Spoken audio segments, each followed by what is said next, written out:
కేంద్ర మంత్రి బండి సంజయ్ పై మంత్రి కోమటిరెడ్డి వెంకటరెడ్డి ఫైర్ అయ్యారు. 2 సీట్లకే సంజయ్ తెగ హంగామా చేస్తున్నారని విమర్శించారు.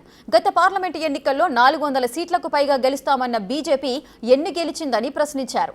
రాబోయే ప్రతి ఎన్నికల్లో తమ సత్తా చూపిస్తామన్నారు. 2029 సార్వత్రిక ఎన్నికల్లో మరోసారి గెలిచి ప్రభుత్వాన్ని ఏర్పాటు చేస్తామని ధీమా వ్యక్తం చేశారు మంత్రి కోమటిరెడ్డి.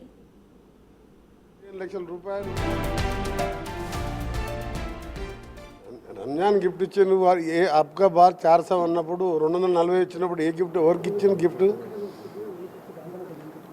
అబ్కా బార్ 400 అని దేశమంతా తిరిగి మొదటిసారి సంవత్సరానికి 2 కోట్ల ఉద్యోగాలు ఇస్తానని చెప్పి ప్రతి ఒక్క ఇంట్లో 15 లక్షల రూపాయలు నల్లధనం తీసుకొచ్చి విదేశాలకి లేస్తారని చెప్పినప్పుడు మొన్న ఎలక్షన్లో కుల మతాల మధ్య వైద్యం తీసుకొచ్చి అబ్కా బార్ 400 అన్నప్పుడు 240 కూడా రాక ప్రతిపక్షాల మీద ఆధారపడి గవర్నమెంట్ ఏర్పాటైన సంగతి బండి సంజయ్ గారు మర్చిపోయినట్టుంది.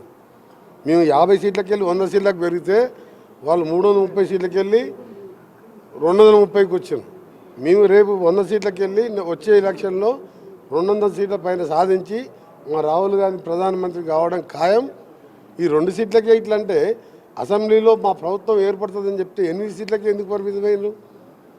అందుకనే బండి సంజయ్ గారు మీరు కేంద్రంలో ఉండి మీరు అక్కడ ఉండి డబ్బులు మేము దాని మీదే కాదు, మేము రేపు వచ్చే స్థానిక సంస్థలు తెలుసుకుందాం. అసెంబ్లీలో చూసుకున్నాం కదా, పార్లమెంట్లో మీరు ఎన్నో చెప్పినారు. 8 సీట్లు వచ్చినాయి మా, ఇంకా 2 సీట్లు 3 సీట్లు 3000 4000తో ఓడిపోయినాయి. 12 సీట్లు వచ్చాయి మాయి. అందుకనే దీంతోనే కాదు మా పర్ఫార్మెన్స్ మా స్కీమ్స్ వచ్చే 4 ఏళ్లలో చూస్తారు. వచ్చేది కూడా కాంగ్రెస్ ప్రభుత్వమే రాష్ట్రంలో.